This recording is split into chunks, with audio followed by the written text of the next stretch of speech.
राज्याचे लोकप्रिय उपमुख्यमंत्री आदरणीय देवेंद्रजी फडणवीस साहेब।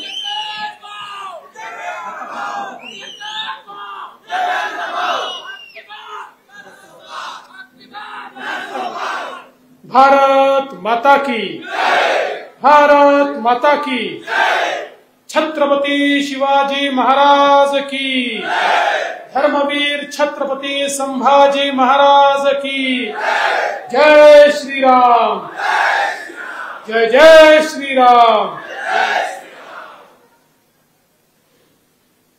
हिंदवी स्वराज्याचे सरसंस्थापक छत्रपती शिवरायांना मानाचा मुजरा करतो। भारतीय राज्यघटनेचे शिल्पकार भारतरत्न डॉक्टर बाबासाहेब आंबेडकर यांना मानवंदना अर्पित करतो। आजच्या या आपल्या जाहीर सभेमध्ये ज्यांच्या प्रचाराकरता आपण सगळे एकत्रित आलो आहोत असे आपले लोकप्रिय खासदार आणि उमेदवार धैर्यशील मानेजी, मंचावर उपस्थित उदय सामंतजी, खासदार अनिल बोंडेजी, माजी मंत्री सदाभाऊ खोत, या ठिकाणी सांगलीचे लोकप्रिय खासदार आणि सांगलीचे उमेदवार संजय काका पाटील, मंचावर उपस्थित डॉक्टर रणजित पाटील, भगवानराव साळुंके, त्याचप्रमाणे मंचावर उपस्थित निशिकांत दादा पाटील, पृथ्वीराज बाबा देशमुख, मकरंद देशपांडे, समित कदम, त्याचप्रमाणे आमचे सत्यजितजी, निशिकांत वैभव दादा, सीबी पाटीलजी, आनंदराव पवारजी, संदीपजी, नीताताई केळकर, सत्यजित देशमुखजी, संग्रामसिंह देशमुखजी, गौरव नाईकवाडेजी, सम्राट महाडिकजी, कपिल ओसवालजी, सागर खोतजी, राहुल महाडिकजी, केदार पाटीलजी, माझे मित्र विक्रम पाटीलजी, सागर मलगुंडे, विनायकराव जाधव, भीमराव माने, मंचावरील सर्व मान्यवर, कोणाचं नाव सुटलं असेल तर माझ्या पीएची चूक आहे, माझी चूक नाहीये। मंचावरील सर्व मान्यवर आणि उपस्थित सर्व भगिनी आणि बंधूंनो, खरं म्हणजे आज आपण सगळे लोक लोकसभेच्या निवडणुकीच्या निमित्ताने या ठिकाणी एकत्रित आलो आहोत। आपल्याला कल्पना आहे ही काही गल्लीची निवडणूक नाही आहे, ही दिल्लीची निवडणूक आहे। ही काही ग्रामपंचायत, नगरपालिका, जिल्हा परिषद, विधानसभा याची निवडणूक नाही आहे। देशाचा नेता निवडायचा आहे, त्याकरता ही निवडणूक या ठिकाणी होते। पुढचे 5 वर्ष आपला देश कोणाच्या हातामध्ये द्यायचा, देश कोणाच्या हातात सुरक्षित राहील, कोण देशाचा विकास करू शकेल, कोण विकसित भारत घडवू शकेल, याचा फैसला करून त्या व्यक्तीच्या हातामध्ये देश देण्याकरता ही निवडणूक होते। आणि म्हणून बंधू भगिनींनो, आज जर आपण बघितलं या ठिकाणी धैर्यशील माने असतील किंवा इतर 2 उमेदवार असतील, हे उमेदवार महत्वाचे नाही आहेत। आज आपल्या देशाचं नेतृत्व यांच्या माध्यमातून आपल्याला त्या ठिकाणी ठरवायचं आहे। आणि देशामध्ये केवळ 2च त्या ठिकाणी प्रवाह आपल्याला पाहायला मिळत आहेत। पहिला प्रवाह आपले विश्वगौरव असलेले विकास पुरुष नरेंद्र मोदीजी आणि मोदीजींच्या नेतृत्वात या ठिकाणी काम करणारी आपली महायुती, ज्या महायुतीमध्ये त्या ठिकाणी आपल्या एकनाथराव शिंदेजींची शिवसेना आहे, अजितदादांची राष्ट्रवादी आहे, आमच्या सदाभाऊंची रयत क्रांती आहे, त्या ठिकाणी आमची रिपाई आहे, त्या ठिकाणी आमची पिरिपा आहे, त्या ठिकाणी आमची जनसुराज्य आहे, त्या ठिकाणी आमची मनसे आहे। वेगवेगळे पक्ष एकत्रित करून ही आपली महायुती आहे, जी मोदीजींच्या नेतृत्वात देशात आणि महाराष्ट्रात काम करते आहे। आणि दुसरीकडे काय अवस्था आहे, दुसरीकडे राहुल गांधी आहे आणि राहुल गांधींच्या नेतृत्वात 26 पक्षाची खिचडी इंडिया आघाडीच्या नावानं तयार झाली आहे. खरं म्हणजे आपण जर बघितलं तर अवस्था अशी आहे, आपली आघाडी, आपली महायुती ही विकासाची ट्रेन आहे. या ट्रेनला मोदीजींचं भक्कम इंजिन आहे. या इंजिन सोबत वेगवेगळ्या पक्षाचे डबे आहेत. या ट्रेनमध्ये दीन, दलित, गोर, गरीब, आदिवासी, शेतकरी, शेतमजूर, महिला, अल्पसंख्याक, भटके, विमुक्त सगळ्यांकरता जागा आहे. सगळ्यांना सोबत घेऊन मोदीजींच्या नेतृत्वामध्ये आपली ट्रेन सबका साथ सबका विकास म्हणत सातत्याने पुढे जाते आहे. पण तिकडे काय अवस्था आहे, तिकडे इंजिन आहे पण बोगीच नाही आहे, डब्बाच नाही आहे. त्या ठिकाणी प्रत्येक जण स्वतःला इंजिन समजतोय. राहुल गांधी म्हणतात मी इंजिन आहे, शरद पवार म्हणतात मी इंजिन आहे, उद्धव ठाकरे म्हणतात मी इंजिन आहे, मुलायम सिंगांचा पोरगा म्हणतो मी इंजिन आहे, लालू प्रसादचा पोरगा म्हणतो मी इंजिन आहे, ममता बॅनर्जी म्हणते मी इंजिन आहे, स्टॅलिन म्हणतो मी इंजिन आहे. आता माझा तुम्हाला सवाल आहे, इंजिन मध्ये बसण्याची जागा किती लोकांकरता असते? इंजिन मध्ये ड्रायव्हर शिवाय कोणी बसत नाही, सामान्य माणूस त्या इंजिन मध्ये बसत नाही. बंधू भगिनींनो, यांचं जे इंजिन आहे, राहुल गांधींच्या इंजिन मध्ये फक्त सोनियाजी आणि प्रियंकाजी करता जागा आहे. पवार साहेबांच्या इंजिन मध्ये फक्त सुप्रियाताई सुळे करता जागा आहे. आणि उद्धवजींच्या इंजिन मध्ये फक्त आदित्य ठाकरेंकरता जागा आहे. तुमच्या करता जागा नाही आहे. पण लक्षात ठेवा, ज्या क्षणी तुम्ही धैर्यशील माने यांच्या धनुष्य बाणाचे बटन दाबाल, आपल्या या हातकणंगले मतदारसंघाचं संपूर्ण डब्बा, आपली बोगी ही मोदीजींच्या इंजिनला लागेल आणि मग विकासापासून कोणी आपल्याला थांबवू शकणार नाही. अरे इकडे विकास आहे, तिकडे त्यांच्या इंजिनची अवस्था अशी आहे, एक जण इंजिन दिल्लीकडे ओढतं, दुसरा बारामतीकडे ओढतं, तिसरा मुंबईकडे ओढतं, चौथा अजून कुठेतरी ओढतं. त्यांचं इंजिन हलतही नाही, डुलतही नाही, चालतही नाही. अशा प्रकारचं ठप्प पडलेलं इंजिन आहे. आणि शेवटी देशाचा नेता निवडायचा आहे. आपल्याकडे तर पक्क झालं, मोदीजी आपले नेते आहेत, देश मोदीजींच्या हातात द्यायचा आहे. त्यांच्याकडे कोणाच्या हाती द्यायचा? त्यांना विचारलं, ठीक आहे तुम्ही 26 पक्षाची खिचडी तयार केली, मग आता सांगा तुमचा नेता कोण? उद्या जर लोकांनी तुम्हाला निवडून दिलं तर तुमचा प्रधानमंत्री पदाचा उमेदवार कोण? ते म्हणतात उमेदवार तर ठरला नाहीये. मग कसा ठरवणार? कोण आहे तुमच्याकडे? म्हणाले आमच्याकडे खूप नेते आहेत, आम्ही दरवर्षी एक प्रधानमंत्री बनवू, दरवर्षी एक पंतप्रधान बनवू, 5 वर्षात 5 पंतप्रधान बनवू. म्हणलं 5 वर्षात 5 पंतप्रधान बनवणार, पण मग ठरवणार कसं? पहिले कोण? मग माझ्या लक्षात आलं, चुकून यांच्या हाती सत्ता दिली तर आपल्याला माहिती आहे घंटा खुर्चीचा खेळ, तसे खुर्ची मांडतील आणि त्याच्या भोवती गिलका करतील आणि मग घंटा वाजेल आणि घंटा बंद पडली की जो पहिला व्यक्ती खुर्चीवर बसला तो पहिला प्रधानमंत्री, दुसरा बसला तो दुसरा पंतप्रधान, तिसरा बसला तो तिसरा पंतप्रधान. अशा प्रकारे 5 वर्षात 5 पंतप्रधान करायचे, अशा प्रकारचे यांचे मनसुबे आहेत. माझा तुम्हाला सवाल आहे, अरे हा देश आहे, ही तुमची खासगी मालमत्ता नाही आहे. हा देश या ठिकाणी विकासाकडे नेण्याची दृष्टी असलेला नेता आम्हाला हवा आहे. केवळ सत्तेचा मलिदा खाणारा, खुर्ची तुडवणारा, त्या ठिकाणी सिंहासन समजून राज्य करणारा, अशा प्रकारचा राज्यकर्ता नको आहे. तर ज्या मोदीजींनी 10 वर्षामध्ये एकही सुट्टी घेतली नाही, ज्या मोदीजींनी 10 वर्षामध्ये आपल्या रक्ताचा कणकण आणि आपल्या जीवनाचा क्षण क्षण हा केवळ जनतेकरता वापरला, त्या मोदीजींच्या हाती हा देश पुन्हा देण्याकरता बंधू भगिनींनो ही निवडणूक या ठिकाणी आपल्या समोर आली आहे. आणि आपण बघा 10 वर्षामध्ये मोदीजींनी या देशामध्ये काय परिवर्तन करून दाखवलं. या देशामध्ये मोदीजींनी 25 कोटी लोकांना गरिबी रेषेच्या वर काढलं. जगातला रेकॉर्ड आहे. जगातले अर्थशास्त्री एकत्रित येतात, ते म्हणतात हे मोदी मॉडेल काय आहे की 10 वर्षात 25 कोटी लोक गरिबीच्या बाहेर आले. हे मोदीजींना कसं जमलं?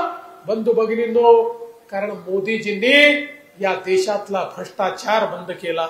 या देशामध्ये गरिबाचा पैसा गरिबाकडे नेण्याचं काम हे मोदीजींनी सुरू केलं. मोदीजींनी 10 वर्षामध्ये 20 कोटी लोकांना झोपडीतून, कच्च्या घरातून पक्क्या घरामध्ये आणलं. 50 कोटी घरांमध्ये चुलींच्या ऐवजी गॅस दिला. 55 कोटी घरांमध्ये आमच्या माय माऊली करता शौचालय दिलं. 60 कोटी घरांमध्ये 60 कोटी लोकांना त्या ठिकाणी शुद्ध पिण्याचं पाणी हे नळाच्या माध्यमातून दिलं. 70 वर्षानंतर त्या घरातल्या माय माऊलीला हंडा घेऊन त्या ठिकाणी विहिरीवर आणि नदीवर जावं लागायचं. 70 वर्षानंतर या 60 कोटी लोकांच्या घरामध्ये शुद्ध पिण्याचं पाणी आलं. ते नरेंद्र मोदीजींच्या नल से जल या योजनेच्या माध्यमातून आज प्रत्येक घरापर्यंत पाणी पोहोचलं. आज आपण पाहू शकतो मोदीजींनी 80 कोटी लोकांना 2020 सालापासून मोफत रेशन दिलं आणि सांगितलं पुढचे 5 वर्ष या 80 कोटी लोकांना नरेंद्र मोदीजी मोफत रेशन देतील, त्यांना 1 पैसा खर्च करावा लागणार नाही. बंधू भगिनींनो, 60 कोटीपेक्षा जास्त लोकांना मोदीजींनी मुद्राचं लोन दिलं. 10 लाखापर्यंतचं कर्ज बिना तारण आणि बिना कुठलंही कोलॅटरल त्या ठिकाणी घेता, कुठली गॅरंटी घेता मोदीजींनी दिलं. कुठली गॅरंटी नाही. पूर्वी जर लोन मागायला आपण बँकेत गेलो, बँक म्हणायची तारण ठेवायला घर आहे का, जमीन जुमला आहे का. बँक विचारायची कोणी सरकारी अधिकारी हा तुमची गॅरंटी घेऊ शकतो का, तरच तुम्हाला लोन मिळेल. 60 कोटीपेक्षा जास्त लोकांची गॅरंटी मोदीजींनी घेतली. त्यांना 10 लाखापर्यंतचं लोन दिलं. ते आज आपल्या पायावर उभे आहेत. आणि यात सगळ्यात आश्चर्याची गोष्ट ही आहे, या 60 कोटीमध्ये 31 कोटी आमच्या भगिनी आहेत की ज्यांना मुद्राचं लोन मिळालं आणि ज्या आपल्या पायावर या ठिकाणी उभ्या राहिल्या. 80 लाख बचत गट तयार केली.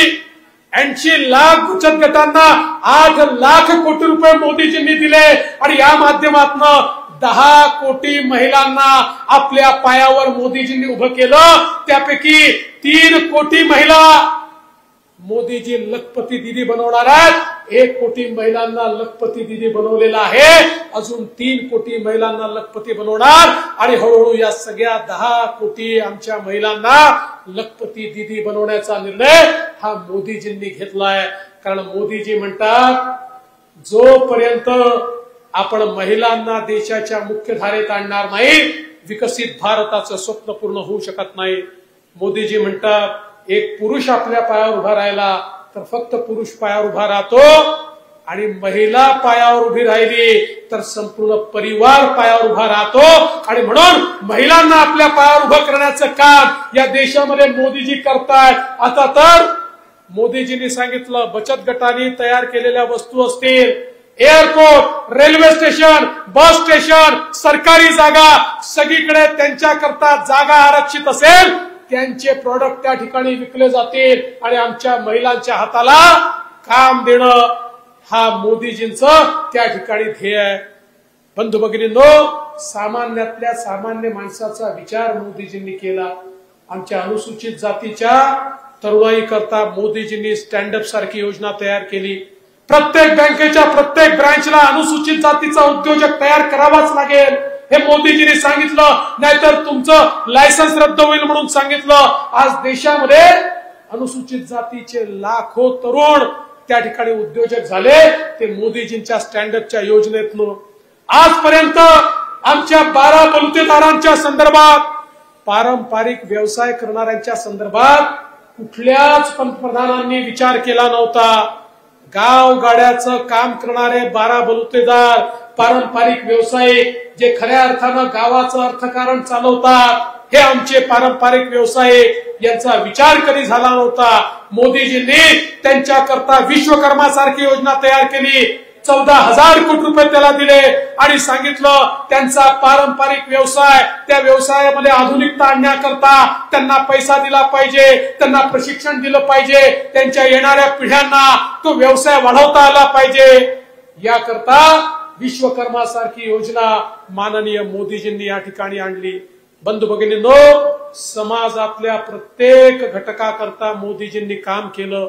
आमच्या शेतकऱ्यांकरता शेतकरी सन्मान योजना आणली, आमच्या शेतकऱ्यांकरता फसल बीमा योजना आणली, आमच्या शेतकऱ्यांकरता नॅनो युरियाची योजना आणली, आमच्या शेतकऱ्यांकरता त्या ठिकाणी मोठ्या प्रमाणात आता सहकाराच्या माध्यमातून आमचा शेतकरीच मार्केटचा मालक झाला पाहिजे, याकरता कृषी प्रक्रियेचे उद्योग उभे राहिले पाहिजे म्हणून योजना त्या ठिकाणी मोदीजींनी आणली। आणि एवढंच नाही तर ज्यावेळेस मोदीजी देशाचे पंतप्रधान झाले, आपल्याच राज्यातले अनेक नेते म्हणत होते मोदीजींना उसाचं काय कळतं, पण सदाभाऊ खोतांनी सांगितली गोष्ट खरी आहे। अरे या महाराष्ट्राच्या आणि देशाच्या इतिहासात उसाच्या शेतकऱ्याकरता आणि ऊस कारखानदारी करता जेवढे निर्णय नरेंद्र मोदीजींनी घेतले तेवढे निर्णय यापूर्वी कधीच घेतले गेले नव्हते। आमची आज ऊस कारखानदारी आणि ऊसाचा शेतकरी त्या ठिकाणी जिवंत आहे ते मोदीजींच्या निर्णयामुळे। एकीकडे 350 रुपयाने FRP वाढवली, सातत्याने दरवेळेस FRP वाढली, कोणाला मागणी करावी लागली नाही, कोणाला आंदोलन करावं लागलं नाही। आणि त्याच वेळी आमच्या साखरेचा देखील न्यूनतम दर ठरवून शेतकऱ्याला त्याचा पैसा मिळाला पाहिजे, कारखानाही चालला पाहिजे, या संदर्भात ते निर्णय घेतले। आज इथेनॉलचे निर्णय हे मोदीजींनी घेतल्यामुळे ऊस कारखानदारी जिवंत राहिली। ऊस कारखानदारी आज त्या ठिकाणी खऱ्या अर्थानं मोठ्या प्रमाणात तगू शकली आणि आमच्या शेतकऱ्यांनाही आज पैसे मिळाले, कारण मोदीजींनी घेतलेले निर्णय आहेत। आज आपण पाहू शकतो गेल्या अनेक वर्षात काँग्रेसच्या काळामध्ये आमच्या साखर कारखानदारीवर त्या ठिकाणी इन्कम टॅक्स लागला होता, त्याची मोठी थकबाकी होती। केंद्र सरकार दरवेळी नोटीस इश्यू करायचं की कारखान्यांनी शेतकऱ्यांकडून इन्कम टॅक्स वसूल केला पाहिजे। त्या काळामध्ये युपीएचं सरकार होतं, वारंवार इथनं पवार साहेब जायचे, नेते जायचे, मनमोहन सिंगांना भेटायचे, अर्थमंत्र्यांना भेटायचे, पण बंधू भगिनींनो हे सगळं करून देखील शेतकऱ्याच्या डोक्यावर जी तलवार त्या ठिकाणी इन्कम टॅक्सची होती त्या सरकारने ती रद्द केली नाही। मोदीजी आले, आम्ही मोदीजींकडे गेलो, कारण शेवटी आपले लोक कोर्टात गेले, कोर्टात देखील हारले। आता अवस्था अशी होती, टांगती तलवार होती, प्रत्येक कारखान्याला सांगितलं होतं FRP दिली आहे, इन्कम टॅक्स वसूल करा, तुम्ही शेतकऱ्यांकडनं वसूल करा, तुम्ही तो त्या ठिकाणी भरा, अशा प्रकारची अवस्था होती। मोदीजींना आम्ही सांगितलं कारखानेही बंद होतील आणि शेतकरी अडचणीत येईल। या देशाच्या इतिहासात जे घडलं नाही ते घडलं। 10,000 कोटी रुपयाचा इन्कम टॅक्स मागच्या तारखेपासून मोदीजींनी रद्द केला आणि ऊस कारखानदारी आणि ऊसाचा शेतकरी याला त्या ठिकाणी इन्कम टॅक्सच्या जाचातनं बाहेर काढण्याचं काम हे माननीय मोदीजींच्या माध्यमातून झालं। आज आपण पाहू शकतो बंधू भगिनींनो, इतक्या मोठ्या प्रमाणात आपल्या महाराष्ट्राला मोदीजींनी पैसा दिला, सिंचनाकरता पैसा दिला। विशेषतः आमचा सांगली जिल्हा असेल, सांगली जिल्ह्याचा या ठिकाणी दुष्काळी भाग असेल, सातारा जिल्ह्याचा दुष्काळी भाग असेल, सोलापूर जिल्ह्याचा दुष्काळी भाग असेल, वर्षानुवर्ष ज्या लोकांनी राज्य केलं या भागाला तहानलेलं ठेवलं। पण मला आनंद वाटतो की या ठिकाणी आपलं सरकार आल्यानंतर त्या ठिकाणी मोठ्या प्रमाणात मोदीजींनी निधी दिला, 25,000 कोटी रुपये आपल्याला दिले आणि त्या माध्यमातून आज मोठ्या प्रमाणात या सगळ्या योजना चालू आहे। वाकरुडे बुद्रुक सारखी योजना जी 30 वर्ष बंद होती त्या योजनेला आपण पैसा दिला आणि येत्या काळामध्ये ती योजना देखील आपण पूर्ण करणार आहोत आणि त्या माध्यमातून प्रत्येकाच्या शेतीपर्यंत पाणी नेणार आहोत। सदाभाऊंनी सांगितलं गोष्ट खरी आहे। सदाभाऊंच्या नेतृत्वामध्ये मोदी सरकार होतं आणि मोदी सरकारच्या माध्यमातून गावागावापर्यंत नळ पाण्याच्या योजना गेल्या। आज त्या योजना गेल्यामुळे त्या ठिकाणी पिण्याचं पाणी पोचलं। आज आपल्या या ईश्वरपूर करता इतक्या मोठ्या प्रमाणात मी मुख्यमंत्री असताना आणि आपले शिंदे साहेब मुख्यमंत्री असताना निधी आपण या ठिकाणी दिला। खासदार साहेब असतील किंवा आमचे नगराध्यक्ष निशिकांत दादा असतील यांच्या नेतृत्वामध्ये मोठ्या प्रमाणात या ठिकाणी निधी आला आणि या शहराचं चित्र देखील बदललं। मला कधी कधी आश्चर्य वाटतं, ज्यांना 30-30 वर्ष आपण निवडून देतो, जे वर्षानुवर्ष मंत्री असतात, त्यांच्या काळात पैसा का येत नाही दादा? तो पैसा द्यायला आपल्यासारखे फाटके लोक, आमच्या सदाभाऊ सारखा फाटका माणूस हा का यावा लागतो? याचं कारण आहे, ज्यांना सत्ता मिरवायची असते, ज्यांना सत्ता राबवायची असते, त्यांना सर्वसामान्याशी घेणं देणं नसतं। जे जनतेचे सेवक म्हणून निवडून येतात त्यांना जनतेच्या प्रति उत्तरदायित्व असतं। त्याच उत्तरदायित्वातून मला आनंद आहे की या ईश्वरपूर करता अभूतपूर्व अशा प्रकारचा निधी हा आपल्या महायुतीच्या सरकारने या ठिकाणी दिला आणि हे परिवर्तन आपल्याला पाहायला मिळत आहे। आज इतक्या मोठ्या प्रमाणात नॅशनल हायवेची कामं मोदी साहेबांनी, गडकरी साहेबांनी या ठिकाणी दिली। आताच खासदार साहेबांनी सांगितलं एका मतदारसंघामध्ये 8-8 हजार कोटी रुपये। कधी कोणी विचार केला होता अरे एक नॅशनल हायवे 50 वर्षात बनायचा? पण आपल्याला आश्चर्य वाटेल, या देशामध्ये 70 वर्षात जेवढे नॅशनल हायवे बनले त्यापेक्षा जास्त नॅशनल हायवे मोदीजींच्या, गडकरीजींच्या नेतृत्वात 10 वर्षात बनले। जेवढं रेल्वेचं काम झालं होतं तेवढंच रेल्वेचं इलेक्ट्रिफिकेशनचं, डबलिंगचं काम हे 10 वर्षामध्ये झालं। कारण बंधू भगिनींनो, युपीएच्या काळामध्ये इन्फ्रास्ट्रक्चरवर वर्षाला 1 लाख कोटी रुपये खर्च व्हायचे, आपल्या सरकारने 13 लाख कोटी रुपये प्रत्येक वर्षाला तो खर्च नेला आणि त्यामुळे देशाचं चित्र बदलत आहे, देश पुढे जातोय। मोदीजींनी या देशाला एक वैश्विक नेतृत्व दिलंय। अरे आठवा तो कोविडचा काळ, ज्या काळामध्ये आपल्या नातेवाईकांकडे जायची देखील चोरी होती। आठवा तो काळ जेव्हा कोणाच्या मौत मिट्टीला देखील लोक जात नव्हते, उद्या काय होईल, माझ्या घरचे वाचतील की नाही। अरे आपले अनेक नातेवाईक, आपले अनेक मित्र, आपतेष्ट किड्या मुंग्यासारखे मरताना आपण त्या काळात बघितले। प्रत्येकाच्या डोळ्यासमोर अंधकार होता, आता काय नेमकं होणार आहे? जगामध्ये लोक म्हणायचे 140 कोटीचा देश आहे, हा वाचू शकत नाही।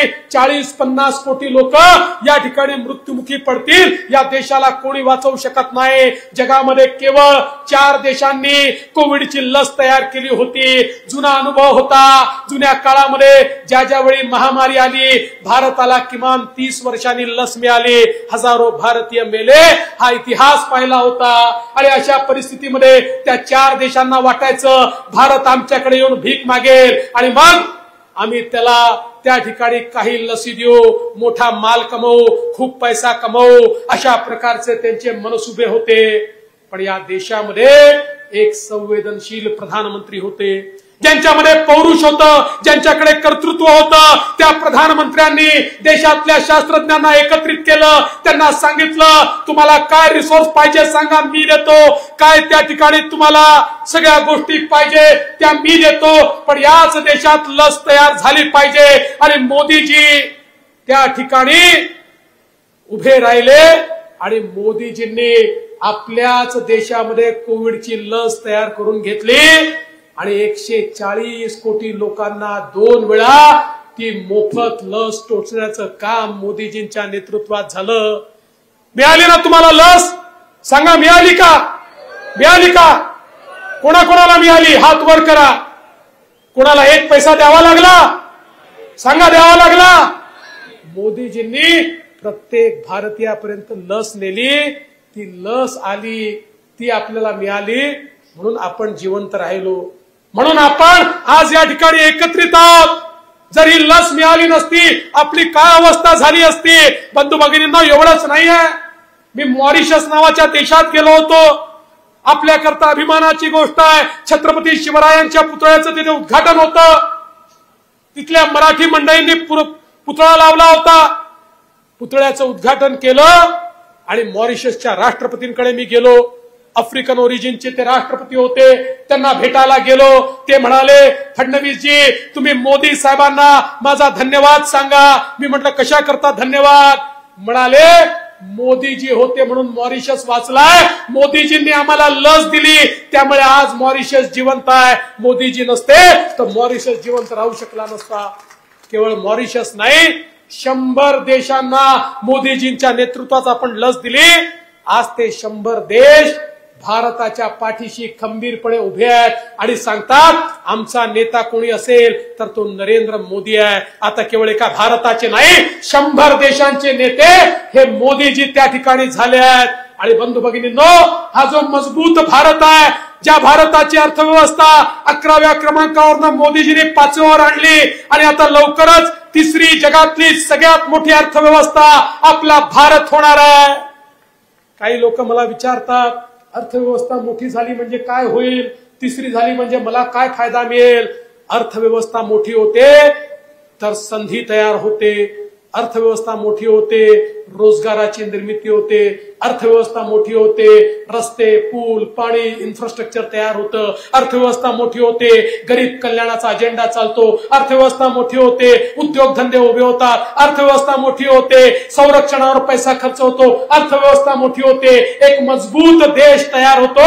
आपण आठवा तो काळ ज्या काळामध्ये पाकिस्तानातनं आतंकवादी आमच्या देशात यायचे, बॉम्ब स्फोट करायचे, निघून जायचे, आम्ही काहीही करू शकायचो नाही. आमच्या देशाचे पंतप्रधान केवळ त्याचा निषेध करायचे. फारच झालं तर अमेरिकेमध्ये जाऊन त्या ठिकाणी सांगायचे, बघा बघा तो पाकिस्तान आमच्याकडे येऊन बॉम्बस्फोट करतो, तुम्ही त्याला रागवा. ते रागवायचे नाही, हे थांबायचे नाही. ही मालिका आपल्याकडे सुरू होती. मोदीजी प्रधानमंत्री झाले, पुन्हा एकदा आपल्याकडे बॉम्बस्फोट झाला. बॉम्बस्फोट झाल्यानंतर त्यांना वाटलं जुना भारत आहे, त्यांना माहिती नव्हता नवीन भारत आहे. मोदीजींनी त्या ठिकाणी पाकिस्तानमध्ये घुसून एअर स्ट्राईक केला आणि सर्जिकल स्ट्राईक केला आणि आतंकवाद्यांचा खात्मा केला. 2019 नंतर आज 2024 आहे. पाकिस्तानच्या बापाची हिंमत झाली नाही या भारतामध्ये एकही आतंकवादी पाठवायची, एकही बॉम्बस्फोट करायची त्यांची ताकद झाली नाही, त्यांची हिंमत झाली नाही. अरे आता हा इतका मजबूत अशा प्रकारचा भारत तयार झालाय की ज्या भारतामध्ये अशा प्रकारचं क्षेपणास्त्र आता आपण तयार केलाय.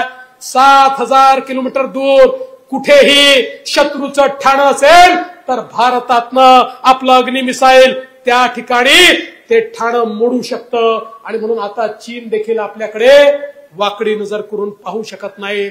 बंधू भगिनींनो, देशामध्ये नेता निवडायचा असेल तर त्या देशाच्या नेत्याच्या हाती गरिबाचं कल्याण झालं पाहिजे, ते मोदीजी करतात. त्याच्या हाती शेतकऱ्याचं कल्याण झालं पाहिजे, ते मोदीजी करतात. त्याच्या हाती युवांचं कल्याण झालं पाहिजे, ते मोदीजी करतात. त्याच्या हातून विकास झाला पाहिजे, ते मोदीजी करतात. त्याच्या हाती देश सुरक्षित राहायला पाहिजे, ते मोदीजी या ठिकाणी करतात. आणि मग अशा प्रकारचा नेता जर आपल्याला लाभला असेल तर दुसरीकडे विचार करण्याची आवश्यकता नाहीये. बंधू भगिनींनो, आज देशामध्ये आणि महाराष्ट्रामध्ये आपल्या महायुतीचं सरकार एक असं कॉम्बिनेशन आहे. माझ्या माता भगिनी बसल्यात, आपल्या सरकारने शिंदे साहेबांच्या नेतृत्वात मुलींकरता मोफत शिक्षणाची सोय केली. आमच्या माता भगिनींना एसटी मध्ये 50% सूट त्या ठिकाणी दिली आणि अत्यंत मोठ्या प्रमाणात आज महिलांकरता वेगवेगळे कार्यक्रम आपण राबवतोय. आणि म्हणून मी तुम्हाला विनंती करण्याकरता आलो आहे. माझा तुम्हाला सवाल आहे, मला सांगा प्रभू श्रीरामांच्या हातात काय आहे? काय आहे? काय आहे? शिंदे साहेबांच्या हातात काय आहे? काय आहे? धैर्यशील मानेंच्या हातात काय आहे? काय आहे?